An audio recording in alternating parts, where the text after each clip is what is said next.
Hey guys, I'm back with my series of the Tom Holland Spider-Man trilogy reviews leading up to Brand New Day later this month, continuing with Spider-Man Far From Home. Jon Watts returning as the director, starring Tom Holland, Zendaya, Marissa Tomei, Jon Favreau, and Jake Gyllenhaal this time as Quentin Beck, aka Mysterio. Taking place not too long after the events of Avengers Endgame, where Peter and his classmates go on a school trip to Europe. Peter Parker wanting to have some sort of normal life after everything that happened with the last two Avengers films, coming up with a plan to tell Zendaya's MJ how he feels about her, and dealing with the threat of elementals with Mysterio thrown into the mix. You know, honestly, with Far From Home, and I'm just gonna get right to the point, this might surprise some of you guys, but the other night when I was watching this was the actual third time that I've actually viewed it. First time I saw it was in 2019, second time was when they did the 8-movie marathon back in 2024. Now with this recent watch being my third time, even though with the overall positive vibe from the critics and fans, this may or may not shock some of you guys, but to be completely real with you, I've honestly never been a fan of Far From Home. Now, just to be clear, this is not Batman and Robin bad, and it's not Fan Forstick or Halle Berry's Catwoman. It's just kind of mediocre on my end. Reasonably entertaining, though. There are some really fun sequences, mostly with the action and the illusion stuff. And in all fairness, there are some character moments that I like, and the way the film wraps up with the mid-credit scene, it does kind of help a little bit better in hindsight, but well, let's just get on with the review so I don't jump all over the place. And I feel like I shouldn't have to, but spoiler warning if you haven't seen Far From Home. Or if you don't care about spoilers, Bob's your uncle, or the ball's in your court. Whatever, I was trying to include both phrases, okay? Sue me. So Tom Holland had already established himself as Spider-Man with Homecoming and his appearance in Civil War. So you had more of a free reign to kind of go in whatever direction you wanted. But then all the events of Infinity War and Endgame happened, where Peter got blipped out of existence for 5 years by Thanos. I remember back in 2019 with certain people that I knew at the time talking about, do you feel like maybe they jumped the gun too quickly with Spider-Man going up against a really big threat? Where do you go from there exactly? I don't know if that really makes any sense, but I like how this film tries to take like a down-to-earth approach by having him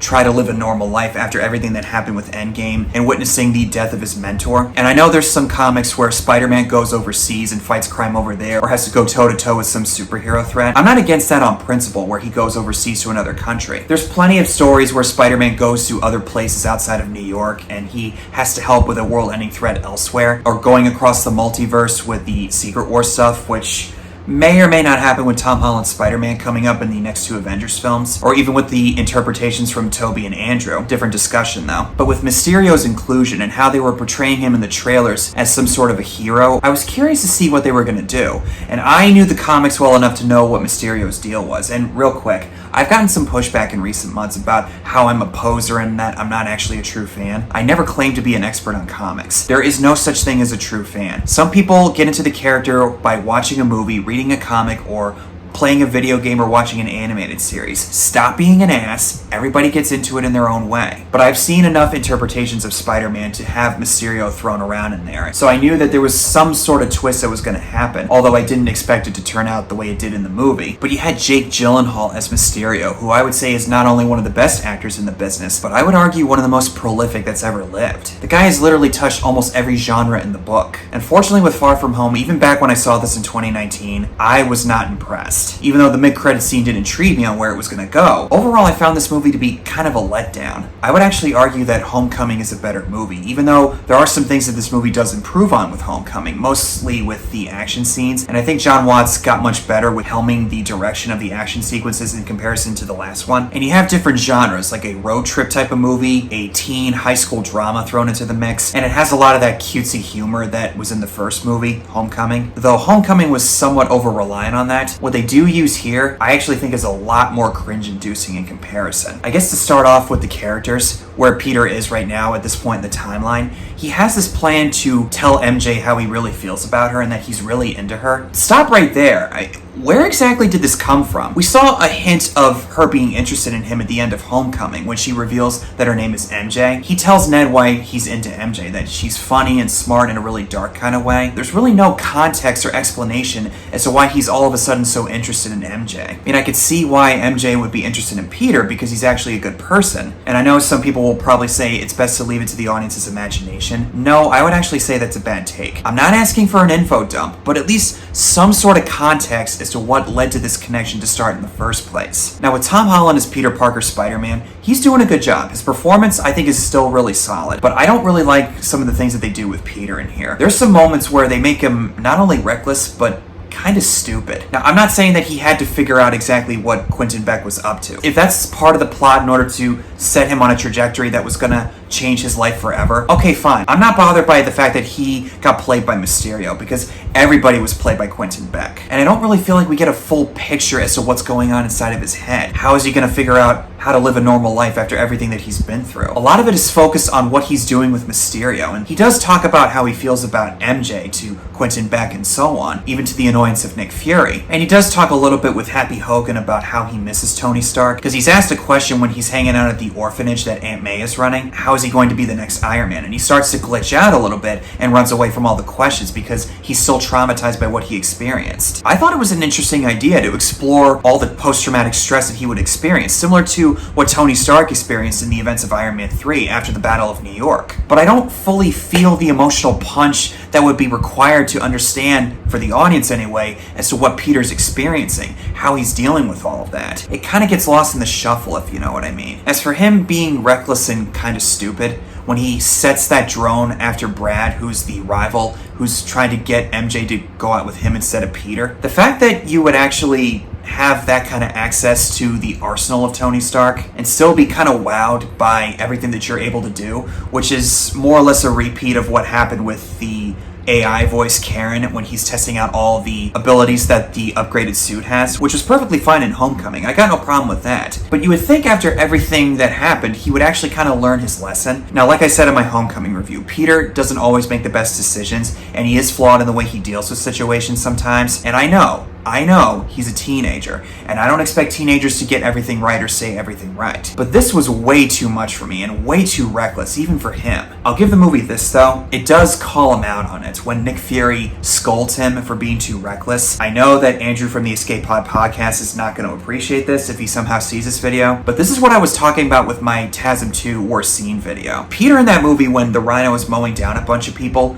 zero, and I mean zero consequences. Tom Spider-Man actually experiences the consequences of his actions, in this movie in particular, and in No Way Home, and even with some of that in Homecoming. And don't tell me that the consequences of Peter 3 was him losing his girlfriend Gwen Stacy. It was Gwen's fault. She got herself killed. My problems with Peter's character journey aside, I respect that this movie does call him out on his recklessness. But Peter and Quentin Beck are probably given the most focus, and they're probably the most talked about in the character department, particular with Jake Gyllenhaal. We'll get to him in a little while, but I really kind of like what they do with him as far as the dynamic between him and Peter, at least until the big reveal happens. Now, I knew even back then it was going to be some sort of big fake out because I knew the source material well enough to know that he's actually playing everybody. But the first half I actually thought wasn't that bad. When we see him sitting down with Quentin Beck talking about how he feels, and even if the humor's somewhat of a toss-up for me, I admittedly do like this line from Mysterio. See how you were doing, he felt bad about snapping at you. Really? You guys do have sarcasm on this earth, right?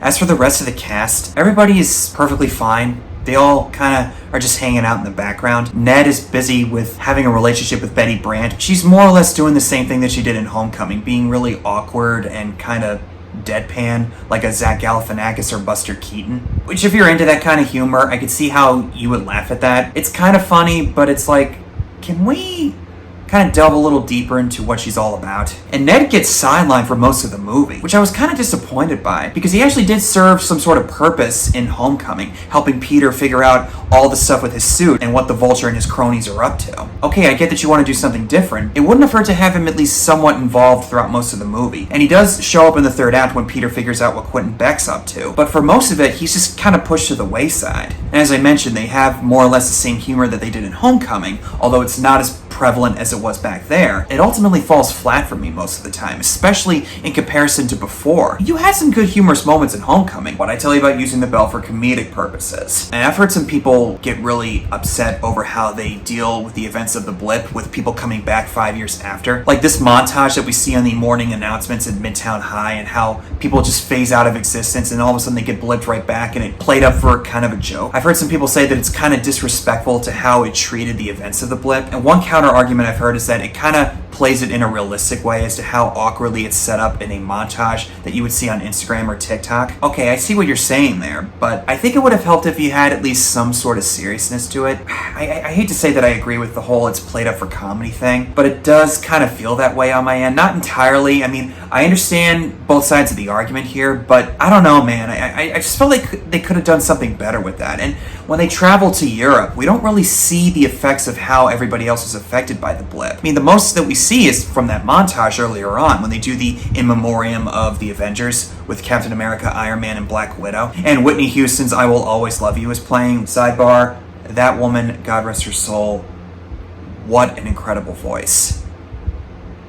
And the other things that we see is how that one guy, Brad, who has an interest in MJ and is Peter Parker's obvious rival. Other than that, though, we don't really see the collateral damage that was done, or at least some sort of stuff going on in the background, or some kind of acknowledgement as to what people in Italy or France or the Czech Republic, that's what it was, like, unless I'm getting the country's name wrong on that one though. No sort of acknowledgement as to how people are dealing with it. Say what you will about the Disney Plus shows in Phase 4, but they at least illustrated to the audience what happened in the aftermath of the blip. And I would say the one episode in WandaVision where Monica Rambeau comes back and sees how everybody is phasing back into existence in the hospital, that was much better in showing how everybody else came back than what they show here in Far From Home. And also Hawkeye with Yelena going through the blip in the bathroom. And I'm not saying you gotta be all mopey and depressing and sad, but some sort of seriousness to it I think would go a long way. Even in the vein of a high school movie. Life is not all sunshine and rainbows, but it's not all dark gray clouds and rain either. Oh, and I just remembered, the one teacher talks about how his wife faked being blitzed so she could run off with somebody else. They had a funeral for her thinking that she actually died. It happens in the background as Peter's keeping an eye on MJ. It's kind of played up for somewhat of a joke, and well, at least that part anyway, that I don't like. It's only feeding the criticisms that people have for this world building, that you're only playing it up for comedy and not taking it seriously as you should. And then there's Marissa Tomei's Aunt May, who actually is not in there as much as I thought I remembered. And she's perfectly fine with Peter being Spider-Man. If you remember in the end of the last movie, she had a shocked reaction seeing her nephew dress up as Spider-Man. And he even says this to Doctor Strange when he's conducting the spell in No Way Home. Nah, but my Aunt May should really know. Peter, stop tampering with the spell. When she found out that I was Spider-Man, it was really messy, and I don't think that I could go through with that again.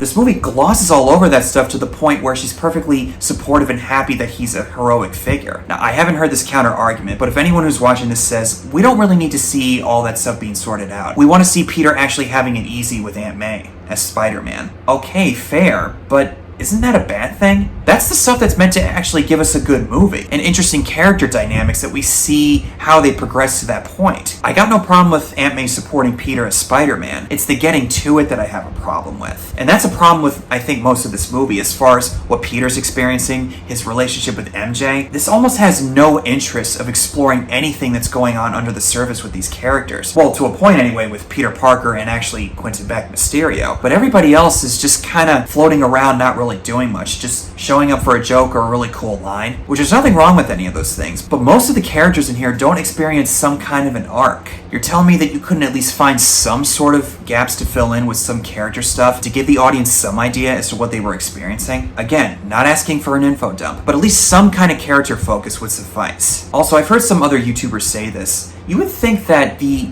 rest of the S.H.I.E.L.D. agents would try to recruit some of the Avengers or bring some of them to the table, like Thor, Doctor Strange, or the new Captain America. I mean, the Avengers are still out there, even though Iron Man's dead and Captain America's more than likely passed on too. Now, the shared universe stuff is something that people have gone back and forth with throughout the years with the MCU. They want to have it more standalone and not have any sort of acknowledgement as to what's going on in the other movies. And there's some who want to have more of that included in said project, or at least some sort of middle ground. But as we all know with people, there's never going to be anything satisfactory for anybody's standards. For me, it's a case-by-case basis, and I think in this situation, some sort of inclusion from Sam Wilson or Thor or Doctor Strange even, which in all fairness, we do get that in No Way Home. But maybe if Sam Wilson or Bucky Barnes or anybody from the Avengers team were to come in and talk with Peter about this, maybe that would actually give precedence to have Doctor Strange come back in No Way Home, if he were to show up in this one. I've also heard some people say that S.H.I.E.L.D. would have been able to figure out Quentin Beck's identity instantly if he was on file somewhere working for Tony Stark. I guess we're going to have to go right into it with Jake Gyllenhaal as Mysterio. I really like Jake Gyllenhaal's performance, even though I don't really like the actual reveal that he's yet another person who was wronged by Tony Stark in the past, and he's on a path of some sort of retribution. I mean, like I said, I knew that there was going to be some sort of reveal because I know the source material well enough about Mysterio, and it's not exactly what you think it is, which I could see some people actually liking that reveal. The subversion of expectations thing, it often gets thrown around quite often since the release of Last Jedi. See, this is where it feels kind of conflicting for me, and I'm not...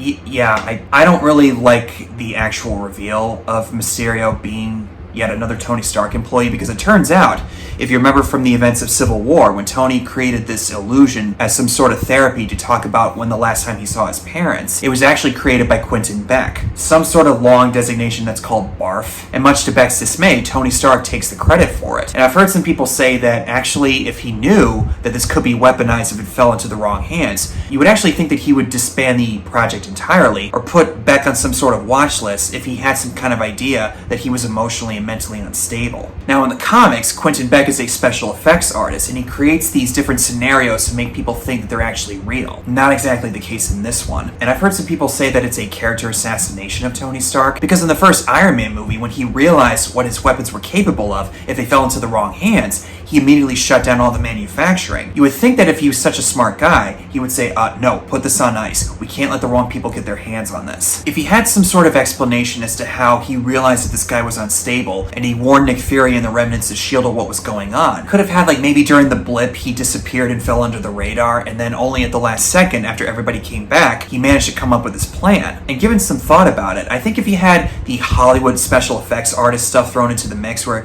he was a failed Hollywood guy and tried to find some work with Tony Stark, and then the rejection by Tony Stark is what pushed him over the edge, I actually think that would have been a lot more compelling, because the actual motivations for him I found to be very generic, tired, and unnecessary. Tony Stark is already dead. What else has he got left to prove? And if this is some sort of a world-ending threat, again, it would be safe to assume that the Avengers would show up somehow. Now, I realize that they can't deal with everything that's going on. Not at least one person from the team that's still around could come by and help out. I do like the reveal of the illusion created by Mysterio when they're sitting in the bar and Peter goes off to talk to MJ, slowly starting to fade away, and Beck says, "See? That wasn't so hard. Somebody get this costume off of me!" And to Gyllenhaal's credit, my problems with the character aside, he literally chews it up when he's delivering that monologue, which is necessary because you have to explain to the audience how they were all able to pull this off. And the inclusion of this character, which I remember at the time when I first saw this, I thought, wait, who is that? And they show the flashback to the first Iron Man, where Jeff Bridges is screaming in this guy's face, "Tony Stark was able to build this in a cave with a box of scraps!" One of the many times my mind literally blew to bits. And it blew them even further when I found out this is the same actor who played Ralphie Parker in A Christmas Story. I loved you in A Christmas Story, by the way. That's one thing I will say about the MCU, even with some of the problems as of late. The interconnectivity that they have, at least in the Infinity Saga anyway, it is so meticulous in that they all play into each other, one way or another. And Gyllenhaal comes off as more like his character in Nightcrawler, who's more or less an emotionally unstable sociopath who just wants to get his fame and fortune in the public eye. Okay, I understand, but again, if he had multiple opportunities in the past where he failed, and Tony's rejection is what really pushed him over the threshold, I would have found that more believable. And you see that in the real world, where certain talking heads in the online space, in the, well, I hate to say right-wing media space, where they try to go after something and they fail, and the only way they can be successful is they make some sort of political commentary for one ideological side, like the right. And in more ways than one, it shows what kind of person they were under the surface, although maybe not quite as unhinged and crazy as Quentin Beck is in this one. Well, you get the picture. Another thing I'll say about the Mysterio stuff, even after the reveal, all the illusions and special effects that he uses on Peter and others, like with the elementals, it's actually quite impressive. And the illusion sequence that he puts Peter under when he's trying to get information as to who else knows about his secret, that was trippy as hell. And it instantly took me right back to the Spider-Man 2 video game with Tobey Maguire, when he actually goes up against Mysterio. Let me guess. You're trying to make the cover of Supervillain Decorator Monthly, right, Mysterio? The only thing bringing me down is your crummy attitude, sourpuss. And even in the finale, when they're at the London Bridge and Mysterio's creating all of that stuff with the illusions, playing into the rest of the movie, more than reasonably entertaining. And that's another thing I'll give Far From Home. Similar to Homecoming, it does have an actually fairly brisk pace, where you're not really thinking about all the problems, or at least I'm not thinking about the problems until afterward, and it manages to keep the audience's attention, just like the last one does. Also, I just remembered, bear with me guys, I'm kind of tired right now as I record this, but there's quite a few things in this movie that literally leave me scratching my head or just covering my face with my hands like this. This moment right here where Peter has to get his new suit and this woman that he doesn't know from Adam tells him to strip himself of his clothes right in front of her. Even a few nights ago when I watched this, lady, you do realize this kid is 16 years old? I know it's easy to judge from a third-person perspective, but if I were her, I would have said, okay, here's the suit, bathroom's right behind me, you got 5 minutes, hurry up. But then there's the really cutesy and I would say even childish humor. Night monkey. Night monkey? Yeah. Night monkey! Yeah. Night monkey, help! Night monkey. I don't even have the energy to go into that. I really don't. If some people find it funny, hey, more power to you, but I can't stand that gag. Not to mention this line from Aunt May. So sorry. I thought that you could sense that with your Peter tingle. What? Just... No. That is so unbelievably, humongously childish. Yeah, I don't know how else to put that. Now, I also realize me talking like this with that kind of stuff, it really shows my age. I'm 35 years old, soon to be 36. But even at the time when I saw Homecoming at 27 years old, some of the stuff that they had in there, I thought, okay, this is definitely more towards the younger crowd. And then 2 years after, when I was 29, when I saw Far From Home, it only further added to it for me. Now, I know some of the viewers in my audience actually grew up watching this when they were in junior high or high school, and they actually like the humor. If you do, then hey, again, more power to you. I could see how that humor might actually work for you, but I would like something a little more clever than that and not so cutesy. That's probably just a me thing, and I know most people are not going to feel that way. Even when I heard it in the one TV spot at the time when this movie was coming out, I thought my eyes were going to literally roll right out of their sockets. But then we have Zendaya's MJ and the romantic bond she has with Peter. She does get a little bit better in this one in comparison to the last one, but she's more or less doing the same thing by standing around being all Allison Sheedy from Breakfast Club, saying all this weird stuff and just being kind of like so stone-faced in her demeanor. And we see the romance start to grow by the end of the movie where she actually lets the facade down at the London Bridge. And I like that she says that I wasn't watching you just because I thought you were Spider-Man. I actually think you're a cool guy. Which does play into No Way Home where we see more of a humanity to her. But I wanted more of that in this one. She and Peter don't really have much time together to get to know each other, but they have good chemistry. Yes. But here's the problem though. They don't really have a conversation. They don't really get to know each other. And as to what I was talking about earlier, what exactly does Peter see in MJ that he likes so much? I mean, that one moment at the London Bridge, I guess I kind of understand why he's drawn to her. She's awkward just like he is, and she has this quirky, humorous style that I can see some people being drawn towards as well. Besides that, what else is there to her? I get that people are into different things. Me personally, I don't really see it. And I don't feel like we get a proper understanding as to why these two are drawn towards each other. I've heard some people say that it's like a mix of Toby and Kirsten and Andrew and Emma in the previous Spider-Man interpretations. I can sort of see that, yeah, but it's more or less how the Peter and Gwen romance went down in the TASM series. That being said, I would certainly watch this romance over that. And they actually build towards an actual romance as opposed to the TASM series. But even so, it's more or less the same, kind of flirting with each other and not really talking to one another. Say what you will about Toby and Kirsten in the original film, that movie actually took the time to build up the connection that those two have. And we understood as the audience as to why MJ likes Peter so much after a while, because she sees what kind of person he is and how he treats her when he sees what she's going through in certain moments. We also have the inclusion of Happy Hogan, who shows up in the first act and the third act to help Peter out with his new suit. And I do like the moment we get with him and Happy, and he's trying to figure out if Happy's actually real or not. Everything that Peter went through with the illusion sequence, totally understandable as to why. And I think it's also a callback to this moment in the comics where Peter thinks that he's seeing certain things a certain way, and he looks in the mirror and he's all shook up to the point where he literally runs out of the house scaring the hell out of his Aunt May, only then to realize later on that he was being played. If I were in his shoes in the comics and in this movie, I'd probably feel the exact same way. And while I do like the scene with him listening to AC/DC getting ready with the Stark suit that he has, this was one of, if not my biggest problem with the Tom Holland Spider-Man. He doesn't really have much to worry about. And all the working class stuff that we saw in other interpretations of the Spider-Man character, all that was literally thrown out the window. He's literally in the pocket of the Avengers. Now, this doesn't hurt as much now since we saw how the events of No Way Home turned out, and they're more than likely going to show the full face of that in Brand New Day soon. But I would have liked at least some sort of struggle or some sort of uncertainty as to whether or not he can actually fully rely on Tony Stark or the rest of the Avengers. Just a little bit anyway. But then of course we get the final battle between Spider-Man and Mysterio and how he's able to outsmart him on the London Bridge. Now, I like that he's a lot more smarter now, and with his spider sense he's able to figure out how Mysterio's trying to get the drop on him, which for some reason I thought that he actually took the gun and shot Mysterio. But then of course that was my own memory playing tricks on me because I saw it and I went, oh, that's how he did it. Now, the MCU has officially declared him dead, but there's still some speculation from the fans as to whether or not he's still alive. Now, throughout the history of Marvel Comics, they found a way to bring Mysterio back, along with other villains as well. But I would not be shocked if he somehow sprung up again, if that was yet another illusion that he created in order to go underground. Nope. I reckon he's out there still. Too tired to carry on.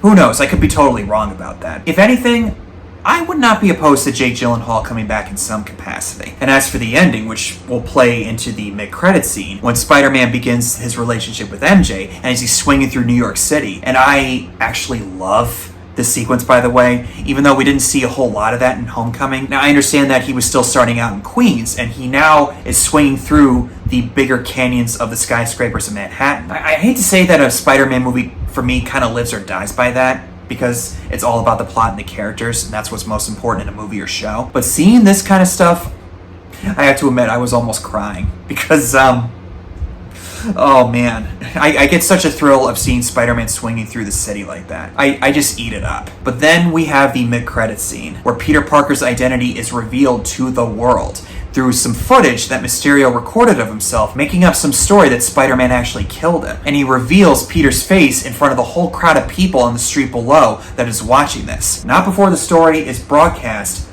by J.K. Simmons' Jonah Jameson himself. I had heard rumors that there was some sort of big reveal in the mid-credit scene, not only Peter's identity being exposed, but the moment I saw J.K. Simmons...